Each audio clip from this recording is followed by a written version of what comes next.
ሰላም ሰላም ውድ የዩቲዩብ እና የቲክቶክ ጓደኞቼ እንደምን አላችሁ? ዳዊት ነኝ። ዛሬ ደግሞ የተለመደውን እንደሰማችሁት አምባሰልን ይዤላችሁ መጥቻለሁ። አምባሰል በባህሪው መመሰጥ ውስጣችሁን ሁሉ ይዟችሁ ነው የሚሄደው። እኔ አሁን ሳላስብ ዝም ብዬ ለእናንተ ለማሳየት ብዬ ግን ራሴን እየፈለግኩ ነበረ እና አምባሰል በባህሪው እንደዚህ ነው።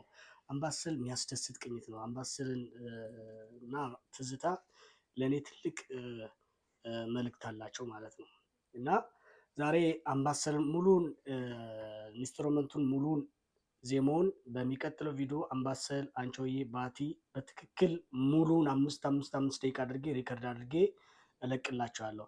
አሁን ዛሬ ግን ማሳያችሁ ቴስቱ ጆሮአችሁ ላይ በቃ እንድሰሙት ነው። አምባሰል የሚባለው ምንድን ነው የሚለው ነው። ጫፍጫፉን ባቲም ትዝታም እያልኩ እየገባው ማሳያችሁ። ዛሬ የማሳያችሁ አምባሰል እጣታችሁ ሲቀመጥ ብዙ ጊዜ ከአንቾዬ ጋር ይመሳሰላል እና በሙዚቃ የተማራችሁ ታውቁታላችሁ። በአንድ ምን ያህል ልዩነት እንዳለው እሱን አሳያችኋለሁ። ግን አሁን ለምሳሌ ባለፈው ከአምባሰል ጋር ይመሳሰላል እንዳትሉኝ ነው፣ ከአንቾዬው ጋር ማለት ነው። ስለዚህ አምባሰል ጣታችሁ ሲቀመጥ ሁልጊዜ እንደዚህ ነው።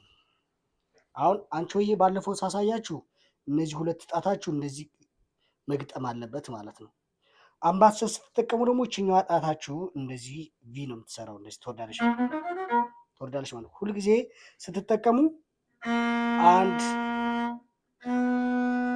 2 3 4 5 1 ስለዚህ እዚህ ላሳያችሁ ደግሞ 1